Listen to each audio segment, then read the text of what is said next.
This is stuff you like, you can call me Ursa, and Holly Golightly is a tragedy, but she did look really good in a black dress. Once upon a time, Todd in the Shadows did a top 10 songs about mediocre romance, and one of the songs featured was Breakfast at Tiffany's by Deep Blue Something, a kind of meh song about some kind of meh people who felt kind of meh about the 1961 film starring Audrey Hepburn and some other people, but mostly Audrey Hepburn.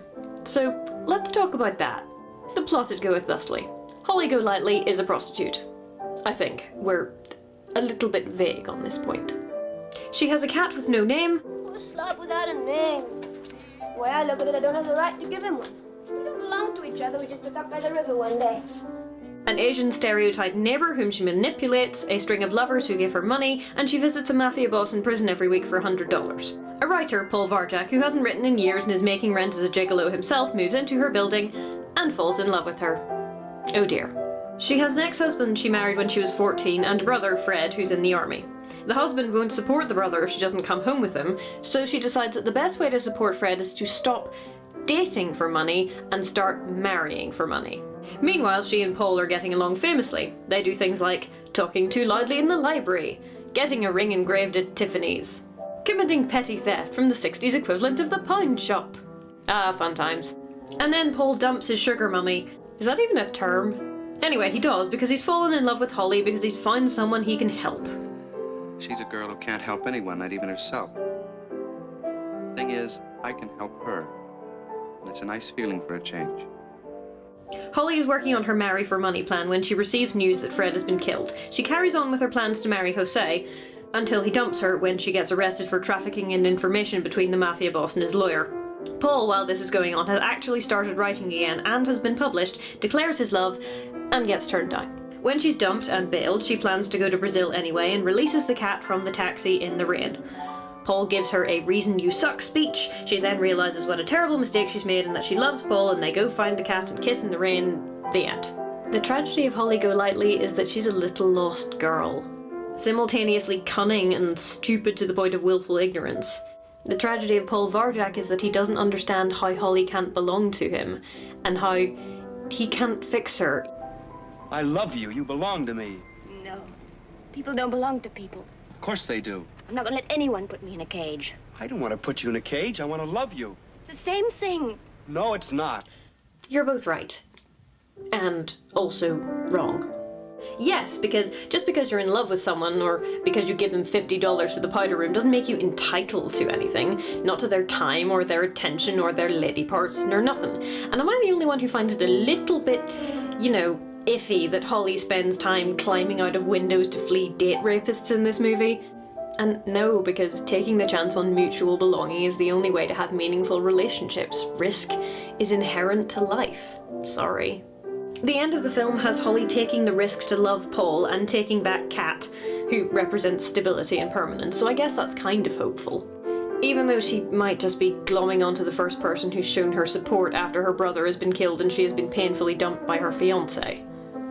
The nostalgia value of the film lies in the cinematography, the look of the thing, the look of Holly in her little black dress and her pearls and her hats and her sunglasses. And in not thinking too hard about the implications of anything that happens in the story.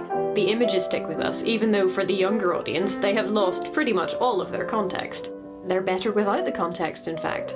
The sanitized finished product is more palatable than the grim story in which the image occurs. We remember Holly Golightly with Hepburn's face and body with only the vaguest idea of what the film was about, because of that iconic image. Beautiful, but childlike and vulnerable underneath. It's almost a parody of sexuality and an image that speaks to opposing realities of existence. That we wish to put our best faces forward and seem desirable, but beneath that veneer we are afraid and we are vulnerable and we are desperately lonely. As Holly Golightly, Hepburn looks like spun glass. Beautiful, but fragile. Something to be kept, protected, owned. Do you think you own me? That's exactly what I think. I know that's what everybody always thinks, but everybody happens to be wrong. Look, I am not everybody. The goal of every man in the film, it seems, is to own Holly. And to protect her from a harsh, uncaring world. But they don't really need to. Holly appears vulnerable to everyone, and in many ways she is, but her internal sense of belonging, her faith that she could not be a phony and be loved regardless, resides entirely in her brother Fred. She hadn't seen him in half a decade, but she loves him regardless. So his death is a body blow to her faith in life, because now there is no one with whom she is truly at ease.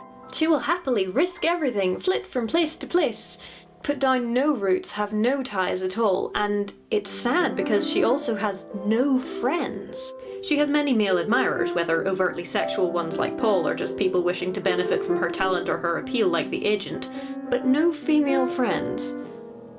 In fact, she seems to dislike every other woman in the film. Aside from her brother, who is never on screen and who dies halfway through the film, Holly has no one who wants nothing from her.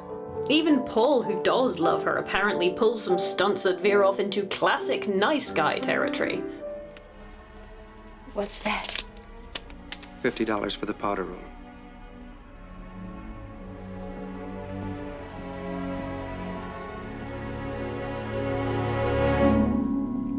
Stay classy, Paul. For all the pretty costumes and however lovely New York looks, I think ultimately the supposedly hopeful film ending is almost as bleak for Holly as the book. By the end of the film, there is no relationship in Holly's life which doesn't have overt sexual overtones. None. And that's quite sad. Almost as sad as the novella, which involves Holly having a miscarriage, ditching the cat and going to Brazil, taking up with a man with a wife and 7 kids, and eventually, possibly, fetching up somewhere in Africa. The writer takes in the cat and seems ultimately to have a happy life, but for Holly it's wall-to-wall tragedy, and she never really seems to settle or finds people with whom she can have a long-term relationship, sexual or not. Both versions end sadly.